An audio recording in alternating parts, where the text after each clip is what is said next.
My name is May Hong. I am the speaking voice of Mira from K-pop Demon Hunters, and this is Moana Nui podcast. Signing off. Happy fans. Do it with me. Happy fans. Happy Hon.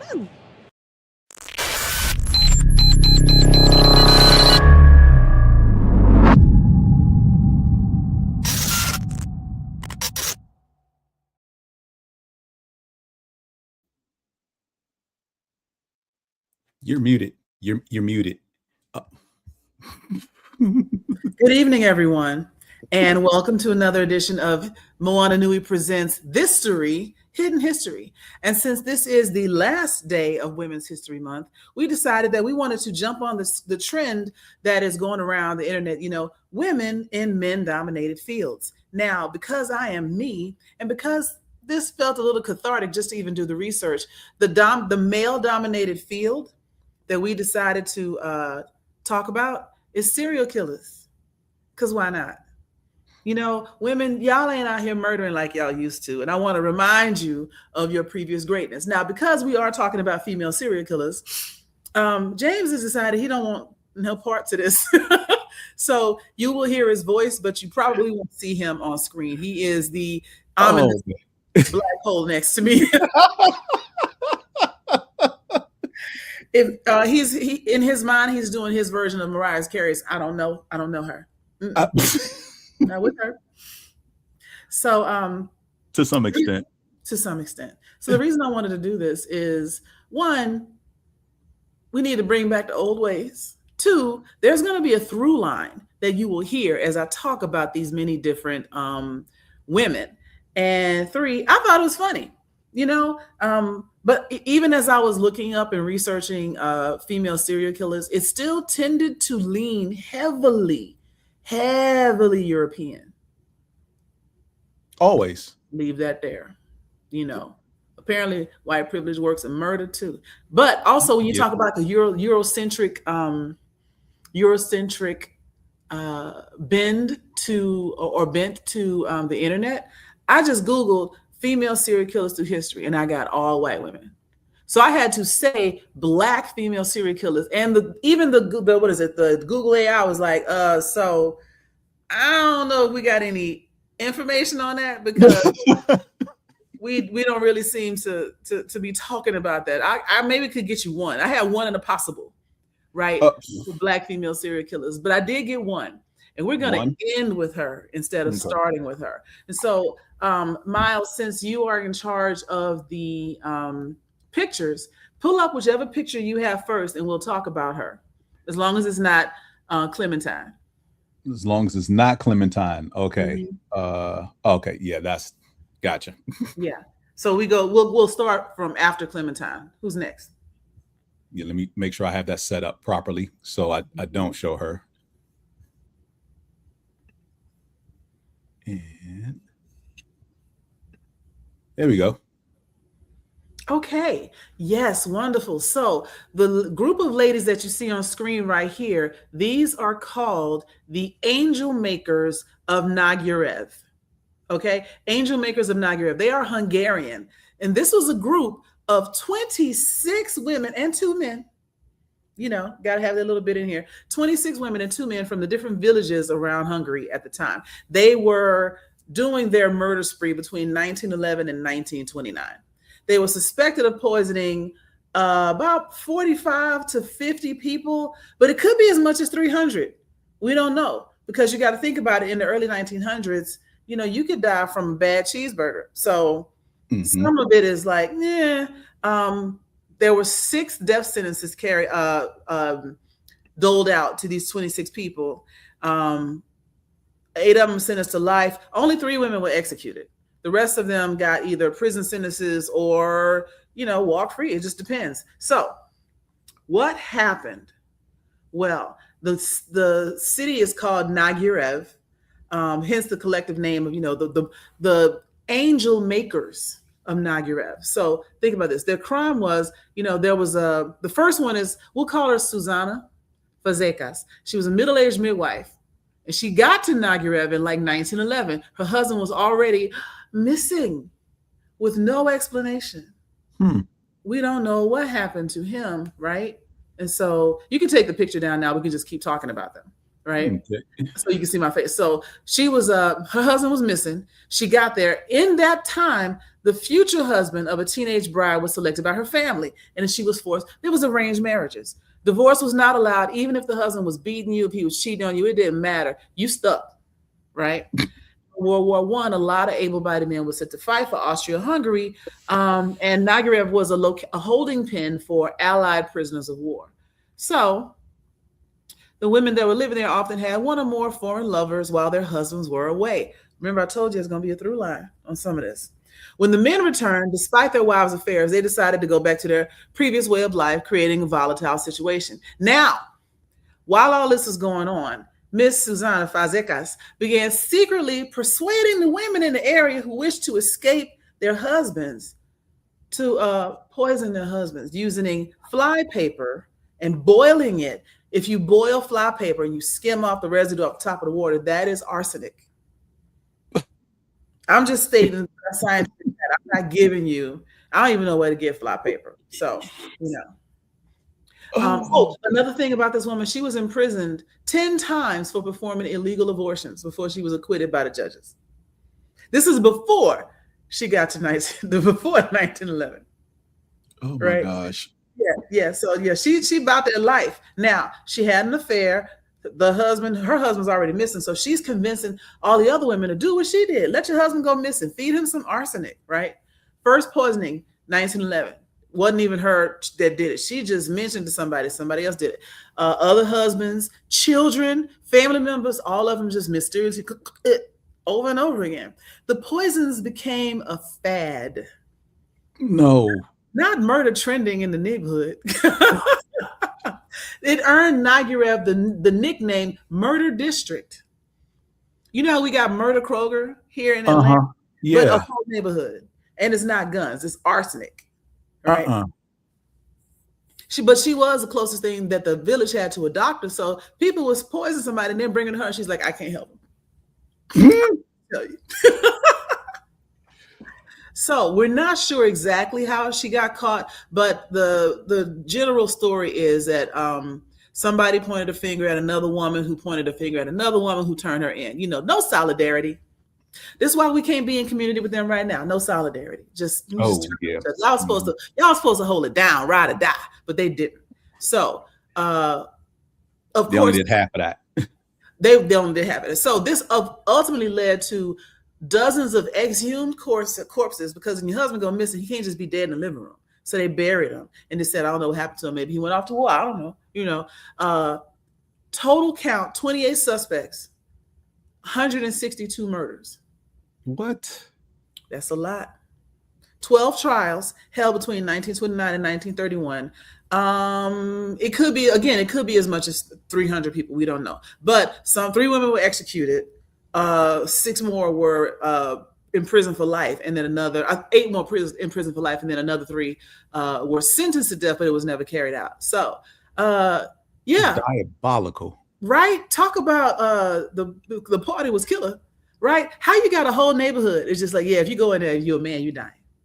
And think about this: a couple of people killed their family members and children. I don't want none of y'all. No, I'm good. Look, I'm gonna stay over here where it's safe. I'm gonna murder everybody I know. And I'm killing my mom and daddy too, because they sold me off to this raggedy dude. I'm killing him and you and them. That's awesome. It's terrible, but it's also kind of awesome. Oh my gosh. So that is our first up, the group project, the Angel Makers of Nagirev. Okay? Oh my goodness. Now, what is the next picture you have for me, young James? The next photo is this would be, I believe, Madeleine Mouton. And yes, she is French. Now, Madeleine, also known as the Berthelot poisoner, again, poison, first through line. You know how people say women like to kill with poison? We hear all this in like FBI files or Criminal Minds, whatever. Women tend to use poison. It's more discreet and clean. No, it's available. right? It And you is don't kind of have, convenient. it's convenient, and you don't have to have brute strength to use it. Because if women were stronger, they would just murder you outright, hit you with a frying pan, pot full of grits. We're going to get you if you keep messing up. But now let's talk about Madeleine Mouton. She, again, 1910 to 1948. Man, them some wild times in the early first half. It wasn't that long ago. My mom was born in 1936. Oh. So she was right along. It was in America, but it was right along in here. So this ain't a long time ago. This woman, she was born in 1910 and she died in 1948, but she was murdering everybody when she was around 20 years old, give or take. So what is her story? She was a French serial killer. She poisoned 11 people. And the name of this place is Sidi Bel Abbès, Algeria, in 1943, 5 years before she died. She poisoned 11 people. Only 7 of them died, though. So, she had about a 60%, success rate. She was sentenced to death and executed. She was the second to last woman to be guillotined in French Algeria. Wow. Yeah. Who was the last? I don't know. I didn't look that up. I'm curious now. Piqued my interest. Second to last. She was born in Évreux, Normandy, second of 2 daughters, born to what we would call a day laborer, factory workers, etc. So she had hard scrabble parents. They separated when she was 10 years old because her father was an abusive alcoholic, and her mother took them to live somewhere else. Now, she attended school until she was about 14, and then she got her diploma. At the time, this is according to Wikipedia, people reported that she was a moody, vain child, prone to lying, often claiming that she was of noble heritage. Her sister Solange. Solange. According to her sister Solange, Madeleine would walk around with an empty violin case so people would believe that she was a musician. And then at age 17, she ingested gasoline trying to kill herself. It didn't work. So now move on to 1929, while she was working in a buffet at the local train station. She met her husband, Clément Mouton. She was 18. She got married. They had their first child in 1933. She was nervous about the pregnancy. Clement joined the army. And during his tenure there, several witnesses say that Madeleine began having an affair with the garrison officer. Poison affair. I told you there's a through line with all of this. Mm-hmm. Now the garrison officer broke off the relationship, and so Clement, her husband, was like, "Look, I got to take you out of this temptation." So they moved to the city of Constantine in Algeria, and she accompanied him. Now she would later claim that this move just derailed her whole life, and she was so distraught and disturbed, right? So she frequently had affairs, frequently went on drinking binges, prioritized her sex life above everything else. Wow. Right? And so this time she did carry a pregnancy to term, but the birth was difficult. The child died 5 years later. Again, that is a sad thing to have happen, but she used that to her advantage of, I'm distraught. I need to keep being for the streets. Madeleine was for the streets, y'all. Due to her reputation, her husband used to move around frequently. He just kept thinking, if I move, she won't do this. And she was just like fresh meat, right? Everywhere you go, she's fresh out, right? He's unknowingly aiding and abetting. He is aiding and abetting because all she's doing is, you talk about community coochie. At one point, they went to Berthelot, which is where she became Madeleine of Berthelot. She was forbidden to live in the barracks. And she moved in with a woman named Madame Des, gave birth to her 3rd child a few months later. And then she finally came back in the barracks in December. It didn't even take that long. She met Chief Brigadier. She had an affair with him. She started taking out loans for her gambling debts. What was she gambling on? How long the husband was going to live? I guess. So here's where it gets suspicious. During 1943, right? Okay. Several suspicious deaths occurred at Berthelot, all of which showed signs of acute poisoning, right? And people got suspicious, and rumors spread that maybe it was Madeleine because, she for the streets. It's possible. She already had a bad reputation. She also was in the habit of providing constant care and being a caregiver for a lot of people that died under her ministrations. she's a what do they call it? Poison nightingale. You know, you're supposed to be a nurse. Even her own husband had identical symptoms to another person that she poisoned, but he lived. Oh gosh. So yeah. So, but it was easy for people to investigate because he's like, shortness of breath, tight chest, that happened to me. So come to find out that while she was staying with that other woman, Madame Des, she bought 200 grams of sodium arsenite from the local drug. And she said it was to get rid of ants. I mean, technically, she ain't wrong. Ants are pests that get on your nerves and get in the way. So yeah, maybe she saw everybody as ants. I mean, from the little bit of chemistry I retain, yeah, you can get rid of ants using that. Right. Her sister Solange at one point said that she got a letter from her brother-in-law like, this shit crazy. I think she's trying to kill me. And so eventually she was arrested in 1944. Now, mind you, World War II is happening. She had poisoned 4 people, but she vehemently denied poisoning the rest of them. But it turns out, I think, you know how sometimes you got to clean up a bunch of crimes. Some other people, it was not uncommon for sad or despondent women to just poison their husband. So I think a few other people poisoned somebody in her vicinity and she got blamed for it. But she definitely killed 4 people. Definitely killed 4 people. And so but got blamed for the extras. And got blamed for that. Because, like, here's the chronology.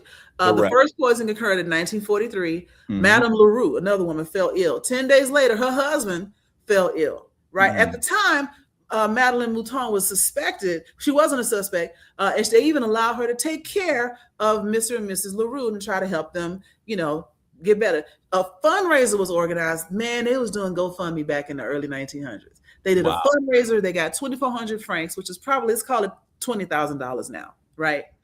But then she swindled it to pay off her debts. And then she borrowed another 4,000 francs for another woman named Madame Lamas, talking about she was paying for the LaRue's child to go to school. Nobody ever saw that money. Next thing you know, Madame Lamas's mother-in-law, Madame Juan, died from poisoning, right?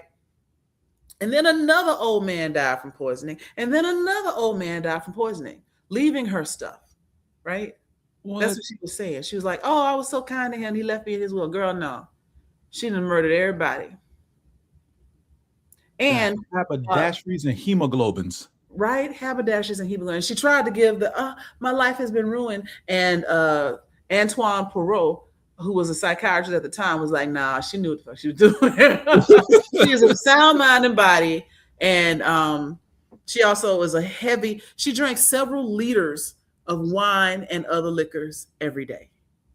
I can't imagine taking a whole bottle of wine to the head every day, not to mention other liquors. I mean, over the course of the day, I mean, if you're using that instead of drinking water, yeah, I can see it. I can't. Like, if 2 glasses of wine and I'm out, I don't even know how she's walking around. But anyway, she was executed by guillotine on April 10th, 1948. So there you have it. And when she walked to the scaffolding, her last words were, farewell, Mom. I deserve it. Well, at least she owned it. Right. Way to do it. So that is our second serial killer by poison. And also for the streets, Madeleine Mouton. So from now on, I'm going to call somebody Madeleine Mouton and be like, Joe, Madeleine Mouton said, because you put the streets and poison her. Yeah. She was literally about that life. Oh, my gosh. Okay, sure. I guess. Next up, it should be a familiar face. Oh, Lord. You recognize this woman? Isn't this the NASA chick who drove? No. Okay. No. This is Eileen Wuornos. This is the movie Monster that Charlize Theron played her in the movie. And so, yeah. Eileen Carol Wuornos. She died in 2002. She's now, I think, the only white American serial killer on here. And what she had a habit of doing, a lot of people, I think a lot of folks got so concerned and so overly interested in how they quote unquote uglied up Charlize Theron to do this movie that they didn't pay attention to what she was doing. She murdered how many people? Where is it? A lot. She murdered a lot of people. because she was engaging in street prostitution.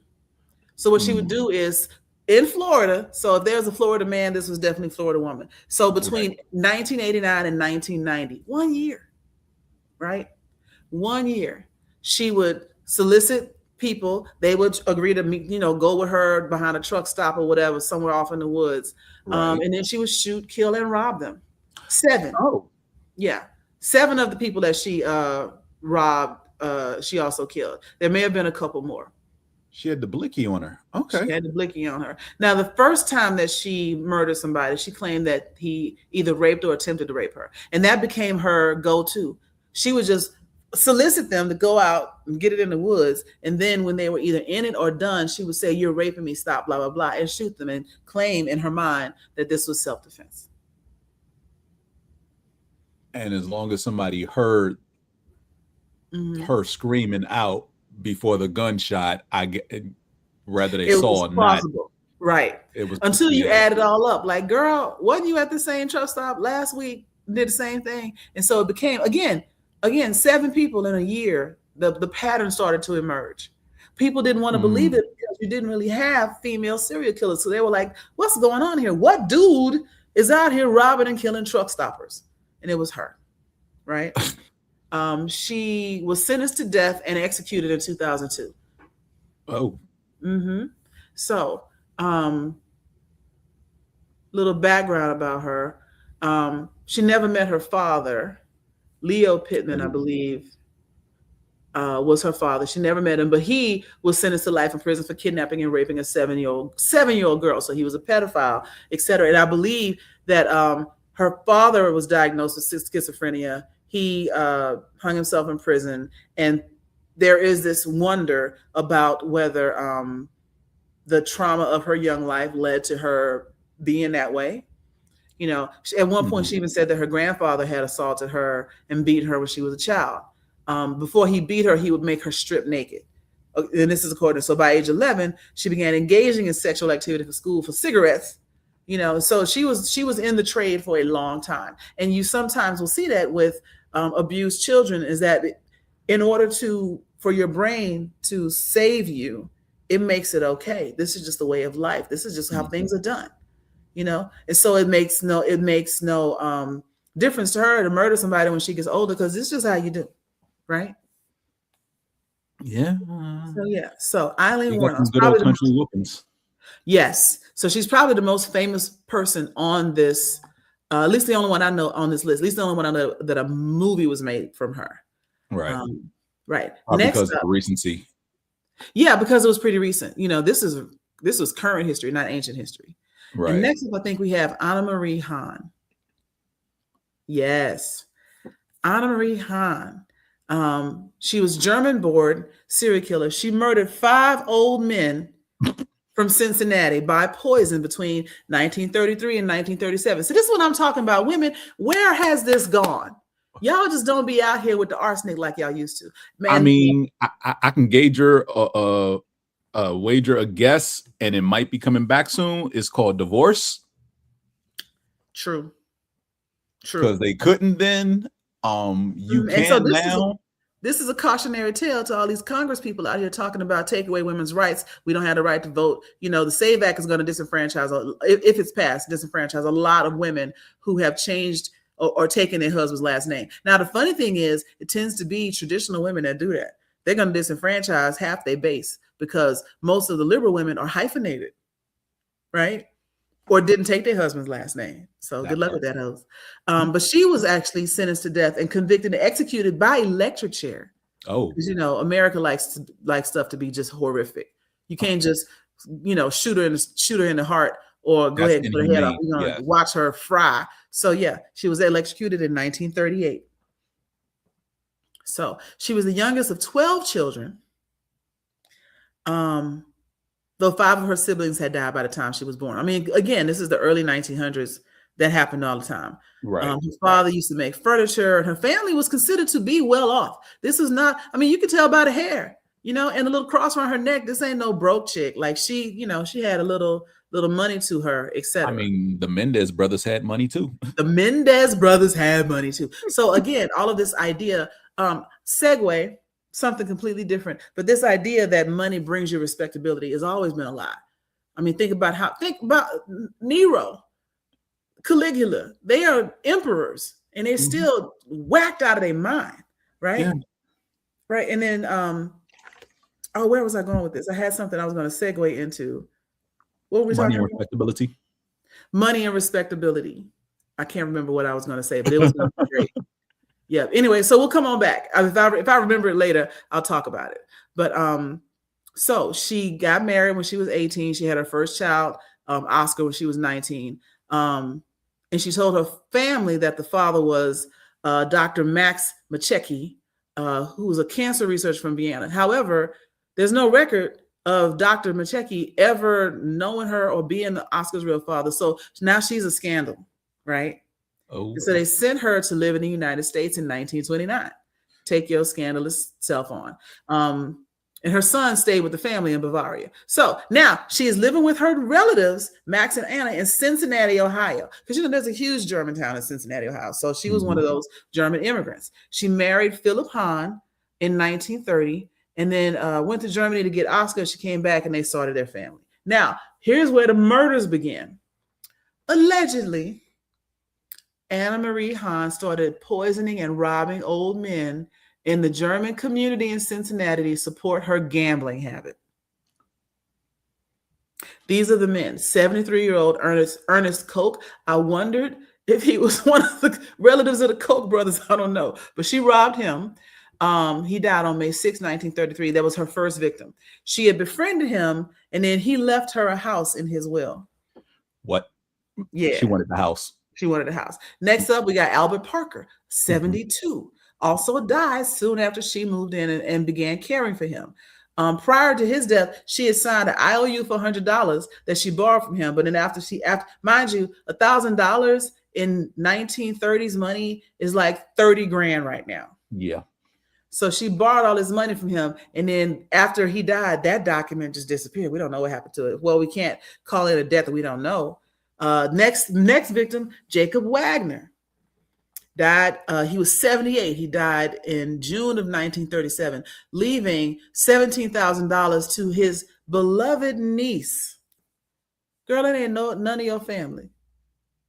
She got real good at the sugar daddy murders. That's what we should call her, the sugar daddy murderer. Pretty much. I mean, she could have waited because in the 30s, hitting 70 was pretty much like you ain't got much longer anyway. Right. And I think that's why she did it, because she assumed, well, if they 72, ain't nobody going to wonder about why they died. But I mean, so many was a long shot in the same area. So then we had 67-year-old George Gellisman. For her service before death on July 6th, she got $17,000 from him as well. Then her last victim was the too young 67-year-old George Oberndorfer.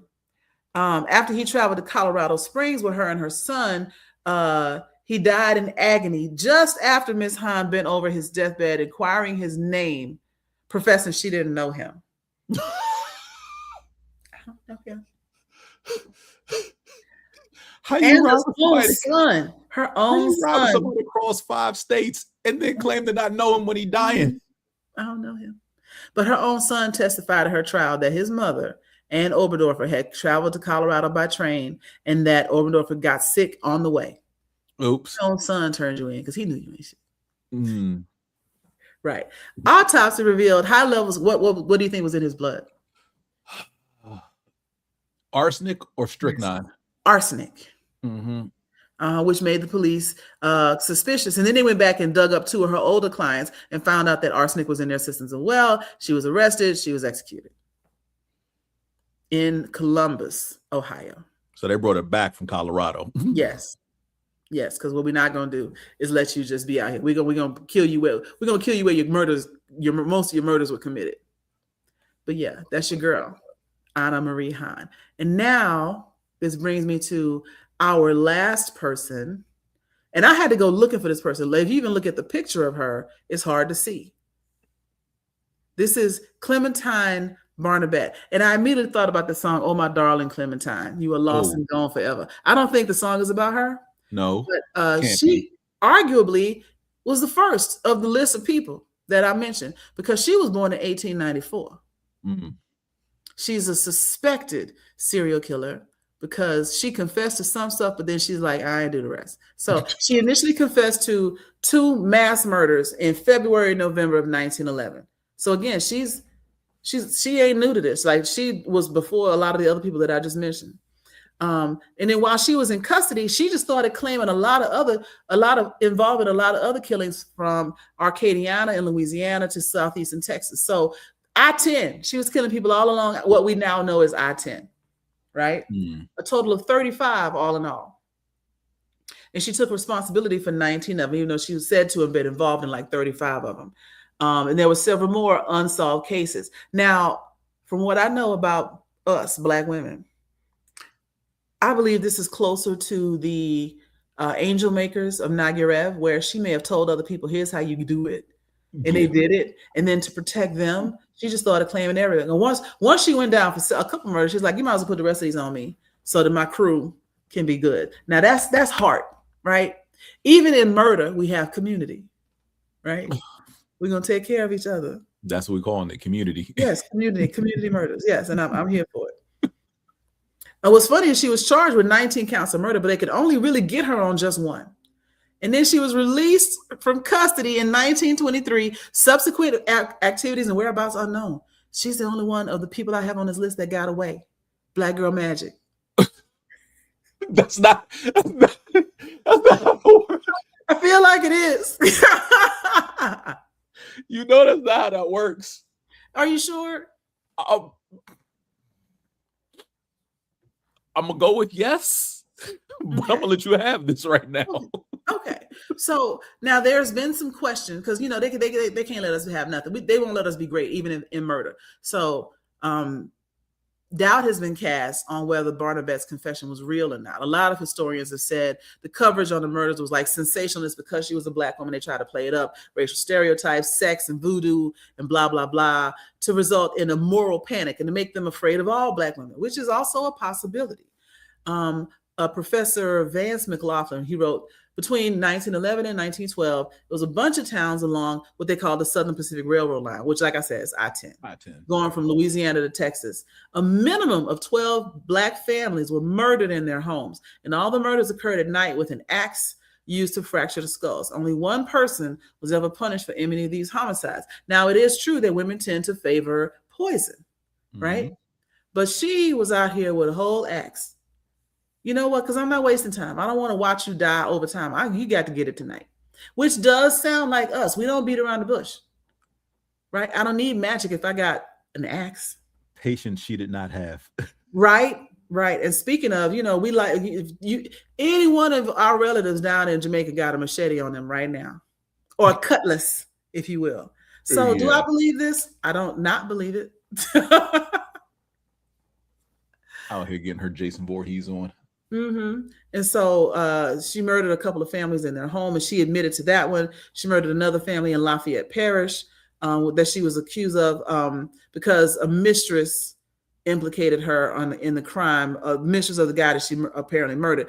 She was rearrested a couple times. So she went back and forth, but ultimately they turned her loose.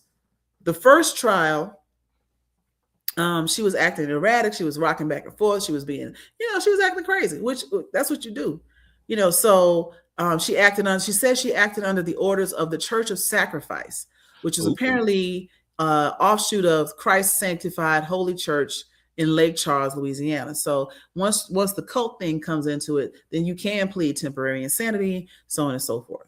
But by the end of January of 1912, it was 26 Black people dead. And that was all attributed to the Church of Sacrifices as some sort of weird ritualistic human sacrifice. But there's no evidence of that. And again, this could be a ploy by the media at the time to sensationalize something they could turn into, voodoo, hoodoo, death, blah, ritual sacrifice. She also could just have murdered them. Maybe they didn't pay, Maybe she owed them money, or maybe they owed her money. We don't know. Wow. And they just let her go because they didn't have the evidence, or they just flat out didn't believe her.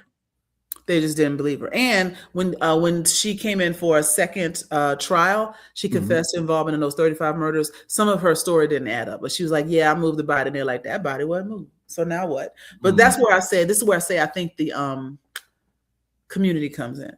You know, she says she had conjure bags. Again, you think about the bag that Smoke was wearing. Something similar to that. She talked about that. And incidentally, another segue. White people, listen to me.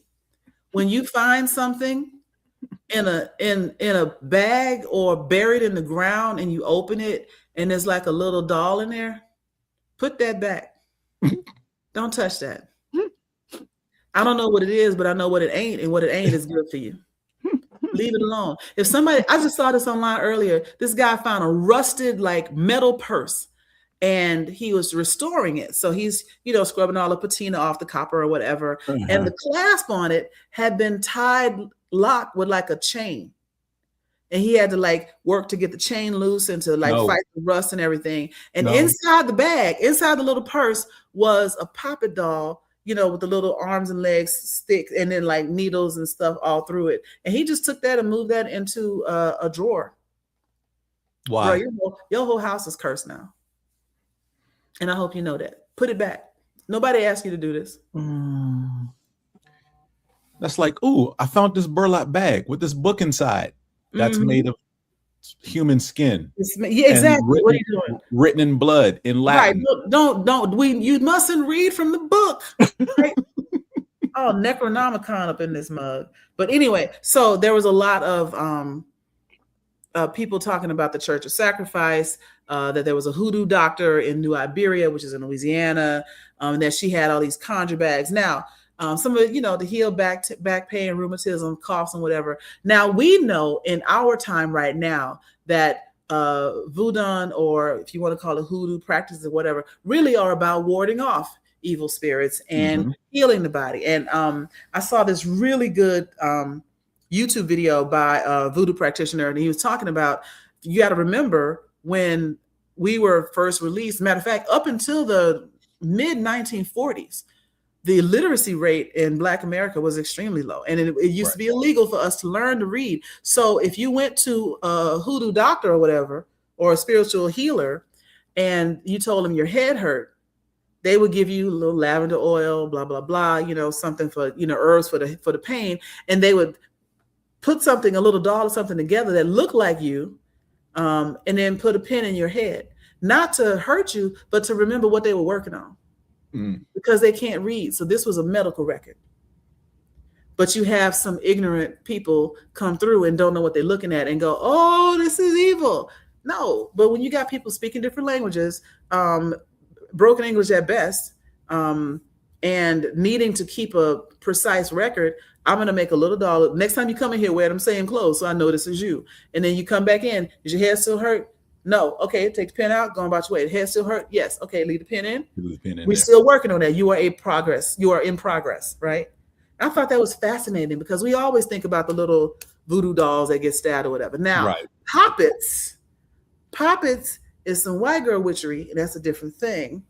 And I don't play with none of it. But all I know is if I found a purse in the bottom of a lake that had been locked and rusted shut, it's going to be at the bottom of the lake. First of all, I'm not finding anything in the bottom of a lake, because that's the one place I will never be, is the bottom of a lake. Right. Because why are you in here? What do you want? I don't want nothing that bad to go into the bottom of a lake, ever. But so yeah, that's the last person that we have on the list. But just a little bit more about Clementine here. So trial started in 1912. We had a bunch of physicians said she was sane, even though she was morally depraved, unusually ignorant, and of a low mentality, but not deficient to call her an idiot or an imbecile, which were honestly medical terms in the 1912s. Her attorney, John L. Kennedy, her attorney, called his client's confessions unreliable because of her abusive childhood. He put up a good defense for her, which I appreciate. But ultimately, she ended up being convicted of the murder of Ozima Randall and sentenced to life in Louisiana State Penitentiary. She escaped jail for about a few hours in July of 1913, the next year. Then she got caught. But she was good when she was in jail. Like, you know, she was working in sugarcane fields. You know, the idea of for-profit prisons has always been there. Yes. She was listed in the 1920 census as being in jail, and she was 25 at that time. Now, 1923, poof. She was released from prison after an unspecified surgical operation was believed to have cured her of her insanity. And then we never seen her forever again. She was turned loose so soon because the authorities didn't believe her story either. And nobody knew where she went after that. She just in the wind like Kaiser Soze. So they gave her a frontal lobotomy, most likely, with a spike up through the nose to tap the brain. Well, it actually does say here it was not a lobotomy because it wasn't done in the States until 10 years later. So now it doesn't mean it couldn't have been. It could have been an experimental surgery and not published. And, you know, they like to experiment on us all the time. So it very well could have been a lobotomy with that time frame. You're right. You're right about that. But yeah, so maybe she killed 35 people. Maybe she didn't. We don't know. But she goes down in history as a serial killer. And hats off to you for living your life outside the prison system after 1923. We don't know what happened to you. Oh my gosh. So there's no record of her death, which, I mean, at this point, we can presume that she has passed on. Yes, because we have no idea. 100 years. Right. Matter of fact, it says she was born somewhere in 1894 in St. Martin Parish in Louisiana, and she died sometime after 1923. That's all they know. She could have lived her best life, very likely somewhere along I-10, Houston, St. Charles, Lake Charles, Baton Rouge, true, New Orleans, who knows? But you know, I just wanted to make sure that we had at least one representative person when we talking about women in male-dominated spaces. I knew it was a Black woman serial killer out there somewhere, even if her story was a little hokey. We wanted representation because you know what? It's got to be fair. I'm just saying. It's got to be fair. Okay. It's got to be fair. And there actually, when I looked up, I just Googled Black serial killers throughout history. There were others from other countries. I just didn't have time to go through all of them. So I picked the ones that I thought sounded most interesting. But again, a lot of the things that these women were doing, I think they were pushed to murder because they had nowhere else. They had no other outlet. Now, Clementine, maybe she was just killing people because, you know, ritual sacrifice for church, whatever. But everybody else, affairs, money problems, abusive husband, sex worker, etc. Sex, drugs, and money is what it was all about, right? And go ahead. I get abusive husband. Never going to balk against that. But if you actively having an affair and you killing your side pieces, I don't know if that's you being forced to do something. You willingly. She was killing them for the money, though. Exactly, but where was the coercion or like I have no other choice? She didn't feel like she had a choice, you know. Or it was easy. I don't know. Even with poison. The latter, it was definitely easy. It was definitely easy. Yeah. So the phrase "the merry widow," that's where it comes from. This is how frequent that was in the 17 and 1800s. Is that women would get married off to some disgusting old man, and then just kill him. Because it's not just strychnine or arsenic. You had wolfsbane, you had belladonna. There's a lot of ways to murder somebody, or you could just suffocate them at night. That part. Two quick things, because you just said that suffocating at night. One is, for whatever reason, last week kept seeing a bunch of reels pop up where the woman is watching her partner, husband, boyfriend, whatever, sleep, and all of them ended with her cold cocking him in the face and then pretending to be asleep. And above it says, "Admit it, you've always wanted to do this." Yes. And another one was just them holding the pillow and contemplating, like, how long will it take before he stops breathing? Hey, look, sometimes sometimes when your back is against the wall, you feel pushed into something, and it may not have been the best decision at the time, but it's the decision that you made. And all these women either lived or died with the decision. But hats off to Clementine for living her life after that, and being out there somewhere in the world. And unfortunately, with the way laws in these southern states are going, you mentioned earlier and we both watched Bridgerton. This is a thing that after a while, being married off as a teenager, basically, to some over 50, 60, 70-year-old man. Right. It's gross. Like, it's disgusting. And again, like I said, because of a lot of the law changes happening in southern states specifically, looks like it's trying to come back, because families will literally take their 12, 13, 14-year-old daughter and marry them off to some decrepit old so-and-so. Right. For the money, for the dowry or whatever. Matter of fact, think about not Game of Thrones, but the House of Dragons or House of the Dragon. The main character's best friend ended up marrying to her dad. And mind you, his whole face was falling off. She wasn't really trying to hit that, but that was what, when they say wifely duty, that is the wifely duty.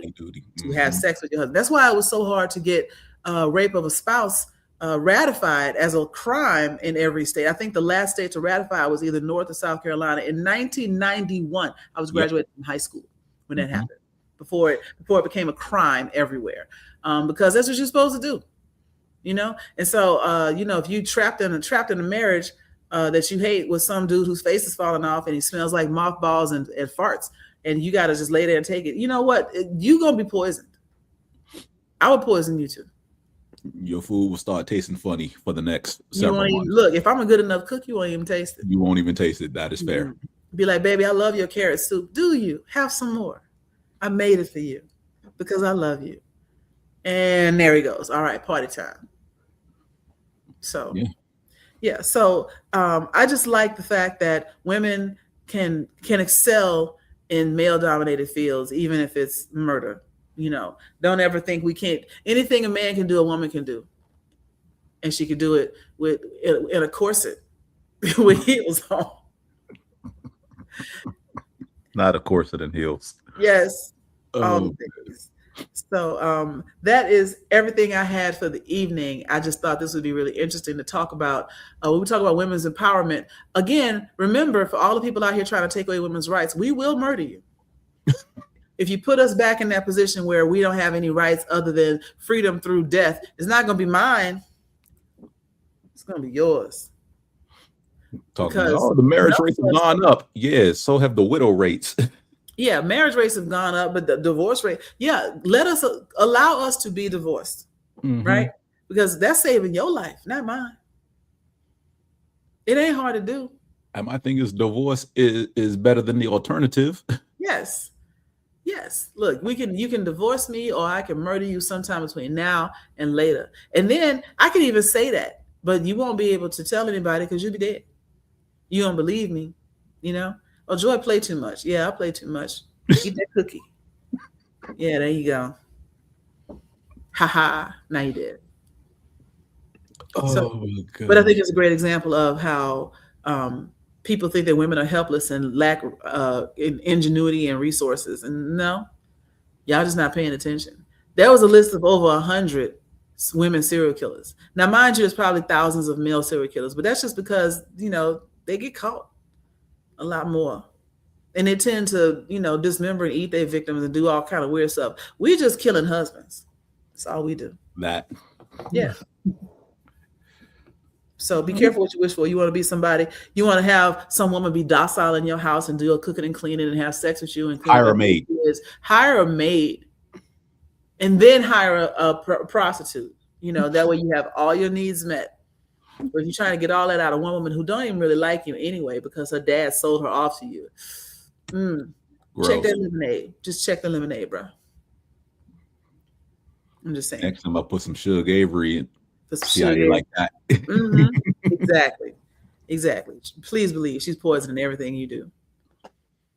So anyway, with that said, this has been another episode of THIStory, Hidden History.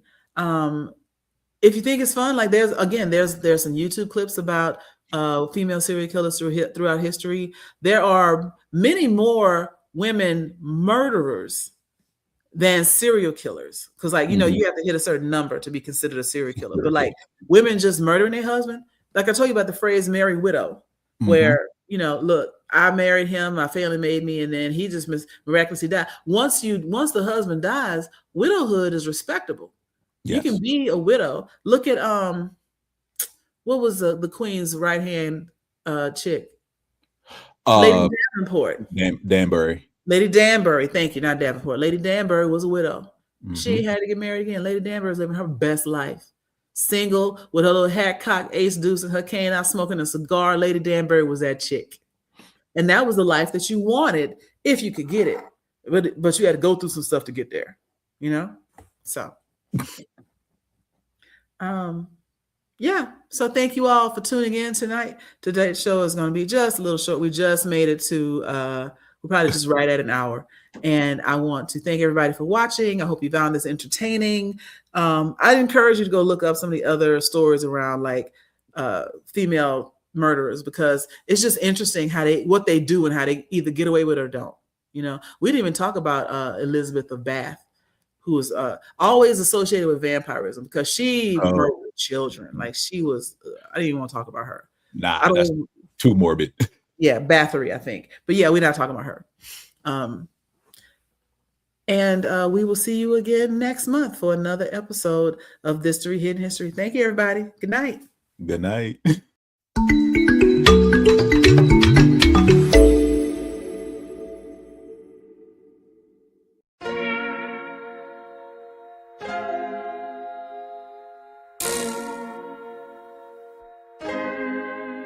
So many stories left to tell, even if we have to ourselves. Can't keep history on the shelf. If they won't tell it, we will. If this the land of the free, was a freedom then, when they annexed Hawaii and called it Cedar Lands, without any type of payment and no signing off, called themselves a republic in 1894. 1.2 million acres overtaken from the native Hawaiian. Resisted, the West retaliated in violence and erasure. The Hawaiian language is banned as part of colonialism's plan to expand, yeah. Stuck between a rock and a hard place. Multiple bombings of Kaho'olawe as a part of their ongoing war with Asia. Used it as a place for target practice. No consent or compensation. Colonizers call for annexation. The work of all the locals. School will never let you know. So many stories left to tell, even if we have to ourselves. Can keep history on the shelf. If we won't tell it, we will. Too many stories left to tell, even if we have to ourselves. Can keep history on the shelf. If we won't tell it, we will. We will. So if we put Hawaii into perspective, well, Black and Asian history is interconnected. Considering the fight with the Pacific, there's a middleman for war, but didn't let the Western colorism run its course. Cause dark skin was a sign of dignity to core. The land was taken in the name of capitalism, when prior to it was an actual kingdom. Clap back at the system. Stuck between a rock and a hard place. Multiple bombings of Kaho'olawe as a part of their ongoing war with Asia. Used it as a place for target practice. No consent or compensation. Colonizers call for annexation. The work of all the locals. School will never let you know. So many stories left to tell, even if we have to ourselves. Can keep history on the shelf. If we won't tell it, we will. Too many stories left to tell, even if we have to ourselves. Can keep history on the shelf. If we won't tell it, we will. So many stories left to tell, even if we have to ourselves. Can keep history on the shelf. If we won't tell it, we will. Too many stories left to tell, even if we have to ourselves. Can keep history on the shelf. If we won't tell it, we will. We will.